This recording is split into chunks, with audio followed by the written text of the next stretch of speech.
friends, and welcome to the Exams Made Simple. And we are back again with the Hindu Complete Newspaper Analysis for 20th January 2023. 20 जनवरी 2023 का the Hindu newspaper analysis देखेंगे। शुरू करते हैं, लेकिन उससे पहले आप लोग से रिक्वेस्ट रहेगी कि अगर आप वीडियो देख रहे हैं तो प्लीज़ लाइक कर दीजिएगा, भूलिएगा नहीं, है ना, लाइक कर दीजिएगा। इसलिए मैं आपको याद दिला रहा हूँ अभी। तो ये छोटा सा काम आपके ऊपर छोड़ता हूँ। स्टार्ट करते हैं सबसे पहले सवालों के साथ जिनके जवाब आपको देने हैं। पहला सवाल है, कंसीडर द फॉलोइंग स्टेटमेंट्स। अब स्टेटमेंट 1 कह रहा है, a fault is a fracture or zone of fracture between two blocks of rocks. दूसरा स्टेटमेंट कह रहा है, Himalayan frontal thrust is a geological fault along the boundary of Indian and Eurasian tectonic plates. तीसरा statement कह रहा है, the collision zone between Indian and Eurasia along the Himalayan mountain range has one of the highest seismic hazards in the world। तो आपको बताना है कि इनमें से कौन कौन से स्टेटमेंट सही हैं, which of the following statements are correct in this. ठीक है ना, ऑप्शंस आर 1 2 1 3 2 3 या 1 2 3। तो इसका करेक्ट आंसर है 1 2 3 डी, इसका करेक्ट आंसर है। हिमालयन फ्रंटल थ्रस्ट को मेन फ्रंटल थ्रस्ट भी कहा जाता है, याद रखिएगा, हिमालयन फ्रंटल थ्रस्ट को मेन फ्रंटल थ्रस्ट भी कहा जाता है। और ये जियोलॉजिकल फॉल्ट है which is along the boundary of Indian and Eurasian tectonic plates. It is along the boundary of Indian and Eurasian tectonic plates. ठीक है ना, कई लोग इसको वैसे कंफ्यूज कर रहे होंगे, लेकिन ये it is along the boundary of Indian and Eurasian tectonic plates and it demarcates a physiographic and tectonic boundary between Himalayan foothills and Indo-Gangetic alluvial plains। तो ये boundary actually runs along the boundary of Indian and Eurasian tectonic plates, but it is actually forming the boundary between the Himalayan foothills and Indo-Gangetic alluvial plains। तो statement सही है, ये याद रखिएगा। And it is a discontinuous zone of active faulting, क्योंकि सब Himalayas and alluvial plain के ऊपर है ये हिमालयन फ्रंटल थ्रस्ट, तो आप याद रख सकते हैं। दूसरा सवाल है, which of the following is included in the 8 core industries of Indian economy. तो first electricity, second steel, third biogas and fourth is refinery product. बहुत ही आसान सवाल है, आई होप इसका आंसर आपको बताने की ज़रूरत नहीं पड़ेगी, है ना मुझे, तो ये तो आप कर ही लेंगे। इसका करेक्ट आंसर आप सब जानते हैं। इसके मैं एक बार कोर इंडस्ट्रीज़ के नाम बता देता हूँ। कोर इंडस्ट्रीज़ 8 हैं, coal, crude oil, natural gas, refinery products, fertilizer, steel, cement and electricity. अच्छा, एक सवाल आपके लिए है कि इसमें आप ऑर्डर वाइज बताइए कि सबसे ज़्यादा किसका वेटेज है, सबसे कम किसका वेटेज है, ये आप मेरे को बताइएगा। ठीक है ना। तीसरा सवाल है, इनमें से कौन से सर्वेज ऐसे हैं जो कि रिलीज़ किए जाते हैं लेबर ब्यूरो की मदद से, which are released by labour bureau in the ministry of labour. Options आपके सामने हैं, CPI industrial worker, CPI for urban non manual employees, CPI for rural labours and CPI for agricultural labours. इनमें से labour bureau कौन कौन से निकालता है, बहुत ही अच्छा सवाल है, अगर आप कर सके तो। इसका करेक्ट आंसर मैं आपको बताता हूँ, 1 3 एंड 4। केवल जो सेकंड वाला है ना, अर्बन नॉन मैनुअल एम्प्लॉयज़ जो हैं, इसका survey minister of statistics and programme implementation निकालते हैं, अदरवाइज बाकी सबके लेबर ब्यूरो ही निकालता है। तो I hope you got clarity, I hope आपको समझ में आया होगा। मूव करते हैं आज के कंसेप्ट ऑफ द डे की तरफ। तो आज का जो सिंपल सा कंसेप्ट हमने उठाया वो है फ्यूजिटिव इकोनॉमिक अफेंडर। तो एक फ्यूजिटिव इकोनॉमिक अफेंडर कौन होता है? एक फ्यूजिटिव इकोनॉमिक अफेंडर ऐसा इंडिविजुअल होता है जिसने कोई क्राइम किया है which are specified in the sections. काहे का section? Fugitive economic offenders act आ चुका है 2018 में, already fugitive economic offenders act 2018 में आ चुका है। उसमें कुछ अलग अलग क्राइम्स मेंशन्ड है। अच्छा, मैं आपको बता दूं कौन कौन से क्राइम्स हैं। कुछ ऑफेंसेस हैं जैसे काउंटर फीटिंग गवर्नमेंट स्टैम्प्स और करेंसी, मतलब गवर्नमेंट के स्टैम्प्स और करेंसी को काउंटर फीट करना, चेक डिसऑनर करना, मनी लॉन्ड्रिंग करना, ट्रांजैक्शन से डिफ्रॉडिंग क्रेडिटर्स, मतलब जिससे आपने लोन लिया है उनको डिफ्रॉड करना, ये सारे इकोनॉमिक ऑफेंसेस हैं। ठीक है ना। तो अगर आपने कोई ऐसा काम किया हुआ है जो कि 100 करोड़ से ज़्यादा वैल्यू का रखता है, 100 करोड़ से ज़्यादा, 100 करोड़ रुपीज़ से ज़्यादा, याद रखिएगा इसमें लिमिट है 100 करोड़ से ज़्यादा, और आप इंडिया से भाग गए हैं, एब्सकॉन्ड कर चुके हैं इंडिया से, and you are refusing to come back to India, और आप मना कर रहे हैं कि आप इंडिया नहीं आएंगे। क्यों नहीं आएंगे? क्योंकि यू वांट टू अवॉइड और you want to avoid facing criminal prosecution in India. आप इंडिया का क्रिमिनल प्रोसिक्यूशन लॉ फेस नहीं करना चाहते, इसलिए। तो सिंपल सी बात है, ऐसे व्यक्तियों को फ्यूजिटिव इकोनॉमिक अफेंडर की श्रेणी में रखा जाएगा। अच्छा, फ्यूजिटिव इकोनॉमिक अफेंडर घोषित कौन करता है? Who declares a person as fugitive economic offender? बहुत अच्छा सवाल है, याद रखिएगा, आप लोग को बता रहा हूँ। फ्यूजिटिव इकोनॉमिक अफेंडर डिक्लेयर करता है special court which is setup under the PMLA, जो prevention of money laundering act 2002 के अंतर्गत स्पेशल कोर्ट सेटअप होते हैं, वो डिक्लेयर करते हैं किसी व्यक्ति को as a fugitive economic offender. बहुत अच्छा सवाल है, आप लोग कंफ्यूज हो सकते हैं इसलिए मैंने आपको बता दिया। आई hope you will remember that. Fugitive economic offender act already 2018 में आ चुका है एंड इसमें जो इसके एक्ट है उसमें कुछ ऑफेंसेस लिस्टेड हैं। ऑफेंस मैंने आपको बता भी दिया कौन कौन से ऑफेंसेस हैं। कुछ ये एग्जांपल्स हैं, एग्जॉस्टिव लिस्ट नहीं है लेकिन कुछ एक इलस्ट्रेटिव लिस्ट है कि कौन कौन से इसमें ऑफेंसेस हैं। अच्छा, इसमें एक प्रोविजन है कि प्रॉपर्टी जो है फ्यूजिटिव इकोनॉमिक ऑफेंडर की which can be the result of proceeds of crime including the बेनामी property, it can be confiscated once he is declared by the court। मतलब इसका जो प्रॉपर्टी है उसको कॉन्फिस्केट किया जा सकता है जैसे ही कोर्ट ने डिक्लेयर किया। अच्छा, ये जो अटैचमेंट है, कॉन्फिस्केशन है प्रॉपर्टी का, ये प्रोविजनल होता है। क्यों प्रोविजनल होता है? क्योंकि हो सकता है वो व्यक्ति आए वापस और उसने सब कुछ चुका दिया, सब कुछ कर दिया, ये सब कर दे तो फिर उसको आप नहीं करेंगे, है ना। तो ये एक प्रोविजनल कॉन्फिस्केशन होता है प्रॉपर्टी का। अच्छा, एक और चीज़ आपको बता दूं, एक नई चीज़ आपके लिए रहेगी, ये जो non conviction based asset confiscation. अभी देखो, non conviction based asset confiscation मतलब कि कन्विक्शन साबित नहीं हुआ, केवल उसको आपने फ्यूजिटिव इकोनॉमिक ऑफेंडर घोषित किया है कोर्ट ने भी, लेकिन अभी से ही आपके पास उसकी प्रॉपर्टी कन्फिस्केट करने की पावर आ गई, मतलब कॉन्फिस्केट करने की पावर आ गई। ये पावर कहाँ से आई? तो ये power already United Nations convention against corruption 2011 में इंडिया ने रेटिफाई भी किया हुआ है इसको। United nation convention against corruption 2011 में जिसको इंडिया ने रेटिफाई किया था, इसके अंतर्गत एक प्रोविजन है, इसके अंदर एक प्रिंसिपल है कि you can confiscate the property without criminal conviction in such cases of corruption. तो इस कारण से यहाँ पे इसी प्रिंसिपल का यूज़ किया जाता है फ्यूजिटिव इकोनॉमिक ऑफेंडर्स एक्ट में। तो I hope you got clarity. आपको एक नई चीज़ और सीखने को मिली होगी कि इंडिया ने रेटिफाई किया है United nation convention against corruption and all, ठीक है ना। आगे मूव करते हैं, न्यूज़ देखते हैं। According to the world population review, India की पॉपुलेशन 1.417 बिलियन हो चुकी है, वहीं पे चाइना की पॉपुलेशन 1.412 बिलियन है। तो इसका मतलब है कि officially we are now having more population as compare to China. India is now the world's largest country by population. तो ये बहुत एक जो डेटा है ये बहुत ज़्यादा प्रॉमिसिंग डेटा भी नहीं है, बहुत ज़्यादा हर्ट करने वाला भी डेटा नहीं है, लेकिन हाँ, इसमें को मैनेज करना बहुत ज़्यादा ज़रूरी है। क्यों? क्योंकि जैसे जैसे पॉपुलेशन बढ़ेगी वैसे वैसे चैलेंजेस बढ़ेंगे। कौन कौन से चैलेंजेस बढ़ेंगे? जो हमारा प्रेशर है मैन मेड इंफ्रास्ट्रक्चर, अपार्टमेंट्स, इनके ऊपर बढ़ेगा, रिसोर्सेज के ऊपर हमारा प्रेशर बढ़ेगा। It will create challenge for sustainability of resources. Obvious सी बात है, रिसोर्सेज को फ्यूचर जनरेशंस के लिए भी रखना है। अब इतने प्रेजेंट जनरेशन इतनी है कि आप फ्यूचर जनरेशंस के लिए क्या करेंगे? तो that is these are the big questions which are there with the increasing population. एक और न्यूज़ है, union ministry of electronics and information technology ने लॉन्च किया है technology for air quality monitoring system. Technology for air quality monitoring system, ठीक है ना। तो इट इज़ AIAQMS, मतलब आर्टिफिशियल इंटेलिजेंस और टेक्नोलॉजी का यूज़ करके air quality monitoring systems version 1.0 है ये। तो इसको डेवलप किसने किया? इसको CDAC ने डेवलप किया है, centre for development of advanced computing Kolkata, in collaboration with TEXMiN ISM Dhanbad, ठीक है ना। तो ISM धनबाद की टेक्समिन संस्था के साथ मिलकर के CDAC यानी कि centre for development of advanced computing Kolkata ने इसको डेवलप किया है। पर्पज़ क्या है? पर्पज़ है outdoor air quality monitoring stations to monitor environmental pollutants which includes parameters like PM10, PM2.5, PM1.0, SO2, NO2, CO, O2, ambient temperature, relative humidity etc. ये सब major करेगा बेसिकली। फंडिंग इसको कहाँ से मिली है? तो it is funded under the national programme on electronics and ICT application in agriculture and environment, agri NICS, याद रखिएगा, एग्री NICS, एग्री NICS पूछा जा सकता है क्या है? एग्री NICS एक नेशनल प्रोग्राम है on electronics and ICT application in agriculture and environment, ठीक है ना, याद रखिएगा, national programme on in electronics and ICT application in agriculture and environment, ठीक है ना। तो एग्रीकल्चर और एनवायरनमेंट के फील्ड में ICT एप्लीकेशंस का प्रयोग उसका नेशनल प्रोग्राम है, उसके अंतर्गत ये बेसिकली बनाया जा रहा है। तो I hope you got clarity regarding that.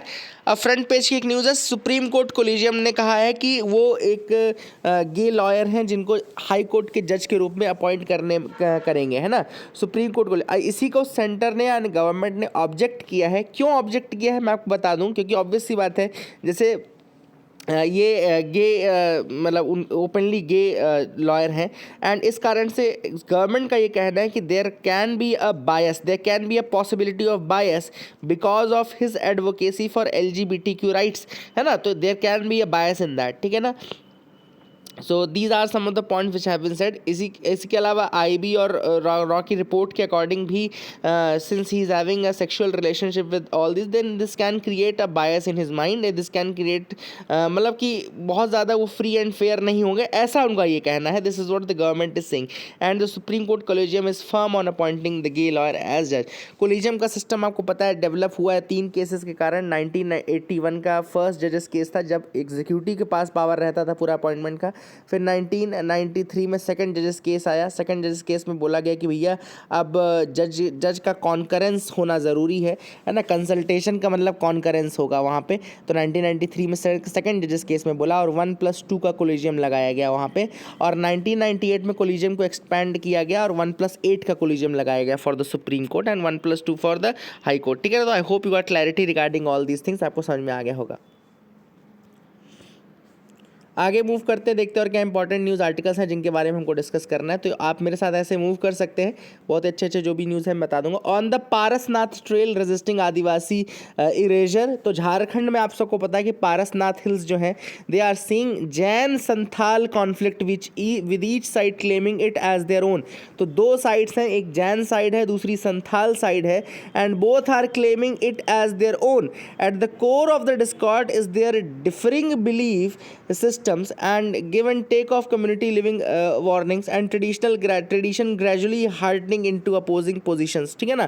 तो ऑब्वियस सी बात है, दोनों एक दूसरे को कह रहे हैं कि वो क्लेम करना है। अब एक कह रहे हैं कि भैया एक तो हमारे पारसनाथ जी के नाम पे ही है, पारसनाथ हमारे उनके जैन के तीर्थंकराज में से एक थे, वो बोल रहे हैं। और अब संथाल कह रहे हैं नहीं, आदिवासी कह रहे हैं, संथाल कम्युनिटी कह रही है कि नहीं, this is their own reason, है ना।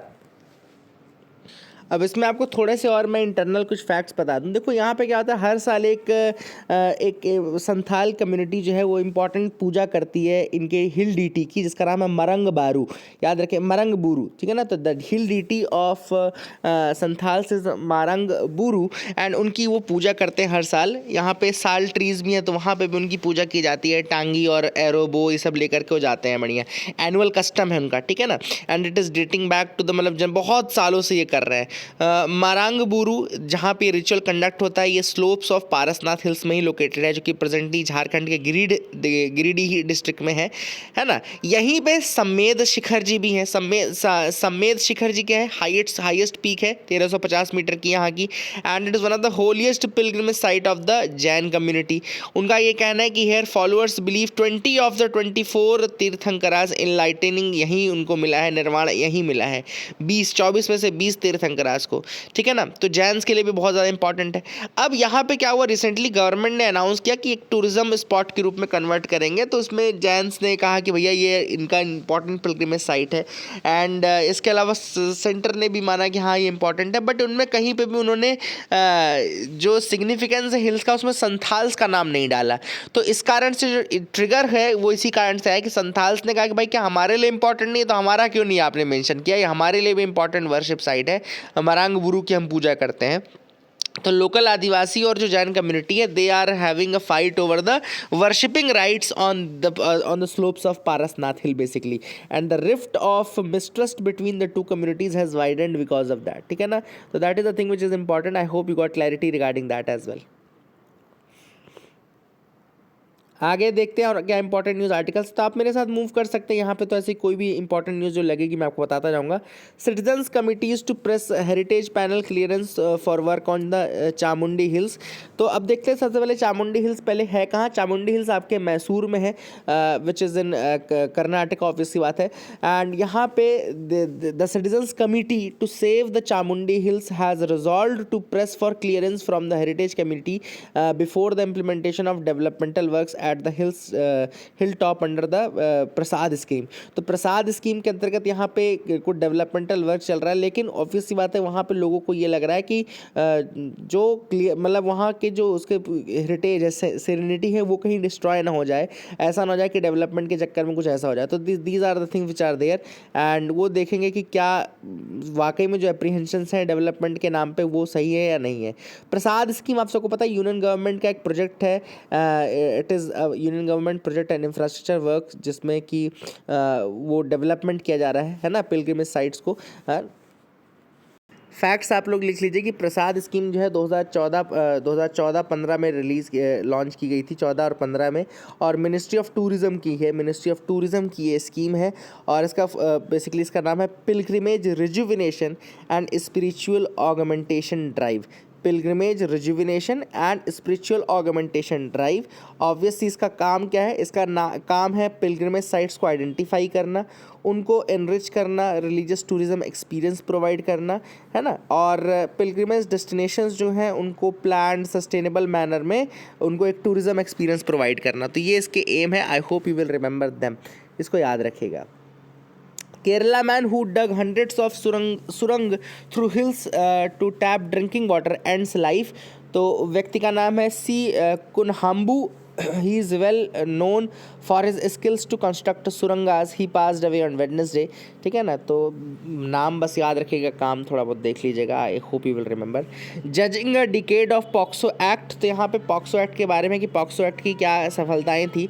तो सिग्निफिकेंट फीचर था पॉक्सो एक्ट का वो ये था कि ये जेंडर न्यूट्रल नेचर का है। POCSO act is gender neutral, यहाँ पे फीमेल और मेल दोनों के साथ सेक्शुअल एक्ट्स को रिकॉग्नाइज किया गया है। ठीक है ना। डेटा के मुताबिक 0.8% केसेस जो हैं वो मेल्स के साथ भी रहते हैं, बट ऑब्वियस सी बात है, एक नंबर बहुत बड़ा नहीं है, बट इट्स स्टिल ये इंडोर्स करता है कि सोसाइटी में जो अप्रीहेंशंस हैं कि सेक्सुअल एक्सप्लॉयटेशन मेल के साथ नहीं हो सकता, वो गलत होता है। ठीक है ना। सेकंड है कि it is sufficient, there is a sufficient general awareness now to report the cases. अब केसेज अब रिपोर्ट हो रहे हैं। तो पॉक्सो का एक सेकंड अच्छा पॉइंट ये भी है कि केसेज एटलीस्ट अब रिपोर्ट हो रहे हैं, पहले जो केसेज नहीं होते थे अब वो सामने आने लगे हैं। तीसरा है चाइल्ड पोर्नोग्राफी को स्टोर करना भी अपने आप में एक सेक्सुअल ऑफेंस है, और इससे जो चाइल्ड पोर्नोग्राफी का मतलब सर्कुलेशन है, स्टोरेज है, ये सब काफ़ी कम हुआ है, काफ़ी कमी आई है। ठीक है ना। हालांकि ऑथर का ये कहना है कि जो इन्वेस्टिगेशन है उसमें कोई चेंज नहीं है, जो प्रोसीजर है वो अभी भी CRPC का ही प्रोसीजर इस्तेमाल किया जाता है ना। And it provides for recording the statement of the affected child by women sub inspector. हालांकि लिखा तो ये है कि वुमेन सब इंस्पेक्टर रहेंगी, लेकिन ये क्या पॉसिबल है जब only 10% of the police force is women, तो क्या ये चीज़ पॉसिबल है। तो कुछ प्रोविजंस इसमें ऐसे हैं जो कि पूरे नहीं किए जा सकते हैं because of the scarcity of the staff in a particular gender. मतलब वुमेन जो ऑफिसर्स हैं वो केवल 10% की हैं। ठीक है ना। और ये तब तक पॉसिबल नहीं जब तक उनका लगभग 30, 40, 50% का आंकड़ा आएगा वुमेन का। तो ऑब्वियस सी बात है, इसमें यही करने की ज़रूरत है कि हमको वुमेन स्टाफ को बढ़ाने की ज़रूरत है। ऑथर ने ये भी कहा है कि जैसे एक प्रोविज़न ये भी लाया गया था अभी बेसिकली कि हर थाने में एक महिला डेस्क होगी, लेकिन वो प्रावधान में अभी तक पूरा नहीं हो पाया है। क्यों? क्योंकि ऑब्वियस सी बात है इतनी वुमेन, इतनी महिलाएं हैं ही नहीं। ठीक है। इसके बाद ऑथर ने यह भी कहा है कि इसमें जो एविडेंसेस हैं वो ऑडियो वीडियो मोड से BPRND के द्वारा जो स्टैंडर्डाइज्ड स्पेसिफिकेशन है उनके द्वारा ही कलेक्ट किए जाएंगे। लेकिन ऑब्वियस सी बात है, स्टेट वाइज अगर आप देखेंगे तो यहाँ पे बहुत सारे डिफरेंसेस आपको इंफ्रास्ट्रक्चर में मिलेंगे, और हो सकता है कि इंटीग्रिटी ऑफ इलेक्ट्रॉनिक एविडेंस एक जगह जितनी है उतनी दूसरी जगह ना रहे। तो ऐसे में फिर उनकी एडमिसिबिलिटी के ऊपर भी काफ़ी चैलेंजेस रहते हैं। एक और बड़ा चैलेंज ये है कि मेडिकल एग्जामिनेशन, जो मेडिकल एग्जामिनेशन है कई बार ऐसा होता है कि उससे एज जो रहती है वो कई बार माइनर को मेजर कर दिया जाता है ना। तो ये एक इशू ज़रूर है, क्योंकि जैसे ही माइनर से मेजर हुआ वैसे ही जो केस की वो है पावर है वो ख़त्म हो जाती है, और फिर बहुत ही मुश्किल रहता है कन्विक्शन उसमें लेना। तो एज डिटर्मिनेशन अपने आप एक बहुत बड़ा इशू है। एज डिटर्मिनेशन बहुत बड़ा इशू है। अगर आपके पास प्रॉपर दस्तावेज या डॉक्यूमेंट्स नहीं है तो एज डिटर्मिनेशन बहुत बड़ा इशू हो सकता है, क्योंकि फिर मेडिकल एग्जामिनेशन के ऊपर पूरी चीज़ें बेस्ड रहेंगी। इसके अलावा पीरियड ऑफ एग्जामिनेशन जो टाइम मैंडेटेड है to complete the investigation of rape as in the CRPC without a similar provision in POCSO Act is 2 months, है ना। तो याद रखिएगा जो टाइम मैंडेटेड है to complete investigation of rape is 2 months, Though the aim is to expedite investigation, it has resulted in two significant changes on the field.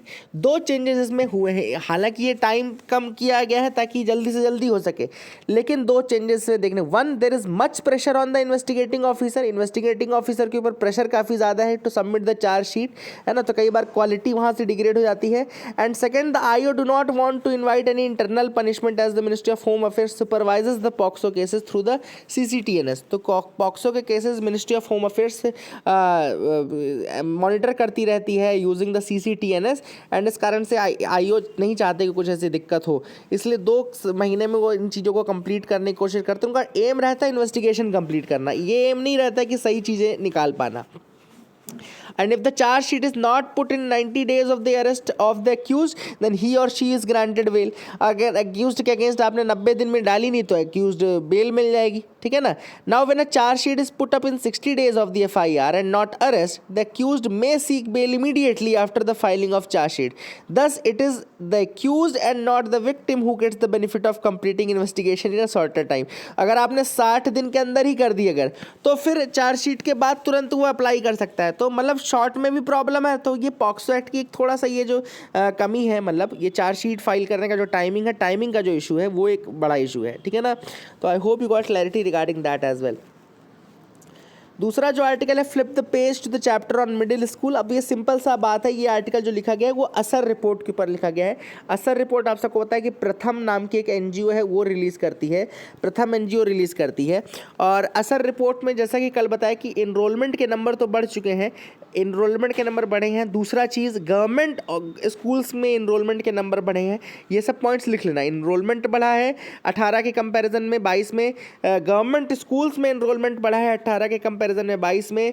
सबसे बड़ा जो इशू हुआ है वो इशू ये है कि आपका जो मतलब जो पढ़ने वाले लोग हैं, जो बच्चे हैं जो कि बेसिक न्यूमरेसी वो करने वाले बच्चे हैं, उनके नंबर में आपको मतलब कटौती देखने को मिली है, ठीक है ना. The number of those students who can read write and solve basic arithmetic, उनके नंबर में आपको कमी देखने को आई है. तो this is what is the major issue. तो I hope you got clarity regarding that. आपको समझ में आ गया होगा, ठीक है ना. तो ये सारी चीज़ ऑथर ने यहाँ पे बताई है. ऑथर ने कहा कि देखो प्लस साइड है कि एनरोलमेंट बढ़ रहे हैं, इसका मतलब है कि ज़्यादा से ज़्यादा लोगों को बेनिफिट मिलेगा, लोग अपने साइकिलिंग स्कूल की साइकिल कंप्लीट कर सकते हैं. लेकिन एक माइनस साइड भी है कि ज़्यादा से ज़्यादा स्टूडेंट अगर जाएंगे going through the middle school pipeline and attending the secondary school, then there is increased competition for post secondary opportunities. Board examination continue to perform a gatekeeping function. हो सकता है कि एक्यूट एग्जामिनेशन स्ट्रेस होने लगे, grade inflation होने लगे, difficulties of gaining admission into college आने लगे, लैक ऑफ अप्रोप्रिएट जॉब्स हो, बाद में ये हाइपरटेंशन और ये सब की प्रॉब्लम शुरू हो. समझ रहे हैं. तो ये ऑथर ने नेगेटिव साइड बोला है. तो all these things are there which are there. और अभी भी लोग बेसिक न्यूमरेसी और पढ़ने में सफल नहीं हो पा रहे. इसके मतलब है कि जो स्किल्स डेवलप होनी चाहिए, जैसा कि निपुण भारत इनिशिएटिव आपको पता होगा, निपुण का फुल फॉर्म ही है national initiative for proficiency in reading with understanding and numeracy. मतलब proficiency in reading, understanding and numeracy, 3 चीज़ें की ज़रूरत है. तो गवर्नमेंट का फ्लैगशिप प्रोग्राम है नेशनल एजुकेशन पॉलिसी 2020 के अंतर्गत भी ये काफ़ी इंपॉर्टेंस रखता है. तो all these things are there जो कि ऑथर ने यहाँ पे पॉइंट आउट किया. I hope you got clarity regarding them. आगे मूव करते हैं, देखते हैं और क्या इंपॉर्टेंट न्यूज़ आर्टिकल्स हैं. तो यहाँ पे आप मेरे साथ बढ़ सकते हैं, जो भी इंपॉर्टेंट होगा मैं आपके साथ डिस्कस करूँगा, डोंट वरी अबाउट दैट. यहाँ पे नोबेल प्राइज़ विनर है गुरनाह, अब्दुल रज़ाक गुरनाह. तो ये इनको काहे के लिए नोबेल मिला, कब मिला, ये आप मुझे कमेंट सेक्शन में बताइएगा. एक न्यूज़ आइटम यहाँ है कि women officers in command soon. तो आर्मी ने बिगेन कर दी है process of selecting women officers for command postings in the rank of colonel. Colonel की रैंक के लिए विमेन ऑफिसर्स के लिए तलाश शुरू कर दी गई है.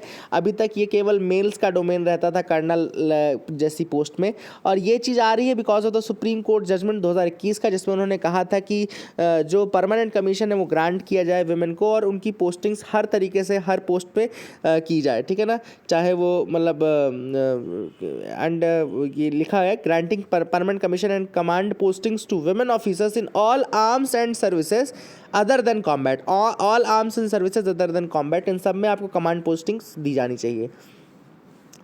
Army to gets first Apache attack helicopter. अब अपाचे अटैक हेलीकॉप्टर किसकी मदद से मिल रहा है? तो टाटा और बोइंग दोनों मिलके बना रहे हैं।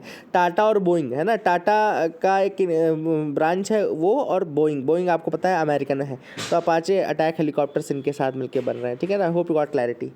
फ्रांस में स्ट्राइक चल रही है, फ्रांस में बहुत ज़्यादा स्ट्राइक चल रही है because of the some of the reform measures they have taken, है ना।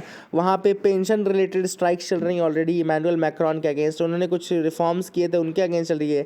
प्लस उन्होंने रेज कर दी थी रिटायरमेंट की एज बाय 2 ईयर्स, 64 साल बढ़ा दी थी 62 से बढ़ा करके, तो उसके अगेंस्ट भी लोग कर रहे हैं प्रोटेस्ट। तो फ्रांस में ये सब प्रोटेस्ट आर गोइंग ऑन, है ना। साउथ अफ्रीका ड्रिल्स कर रहा है रशिया और चाइना के साथ। हालांकि साउथ अफ्रीका पहले नहीं कर रहा था, but now they are doing drills with Russia and China. इसका नाम है Mosi exercise. Remember the name of exercise, Mosi. और मोसी का मतलब होता है स्मोक। ये मौसी नहीं है हमारे यहाँ, ये स्वाना लैंग्वेज है। स्वाना लैंग्वेज में मोसी को स्मोक बोलते हैं, ठीक है ना। एंड ये रिचर्ड्स बे नाम की एक जगह है। Let me show you that as well. मैं आपको दिखा देता हूँ एक बार, है ना, नहीं तो आप लोग बोलोगे कि सर ने बताया नहीं, है ना। तो लेट मी शो यू। ये आपको मैप दिख रहा होगा, यहाँ पे आपको साउथ अफ्रीका दिख रहा होगा। साउथ अफ्रीका के ऊपर बॉर्डरिंग कंट्रीज़ देख लो, नामीबिया, बोत्सवाना, जिम्बाब्वे और मोजाम्बिक। ये कंट्रीज़ हैं, नामीबिया, बोत्सवाना, जिम्बाब्वे और मोजाम्बिक, है ना। और यहाँ पे आपको लिसोथो भी एक दिख रहा होगा बीच में छोटा सा। और यहाँ पे आपको रिचर्ड्स बे दिख रहा होगा, रिचर्ड्स बे वाला रीजन, यहाँ पे ही एक्सरसाइज की जाएगी। So that is it for the day friends. I hope you like the video. Please do like share subscribe. Keep loving us, keep sharing us. Thank you and have a nice day.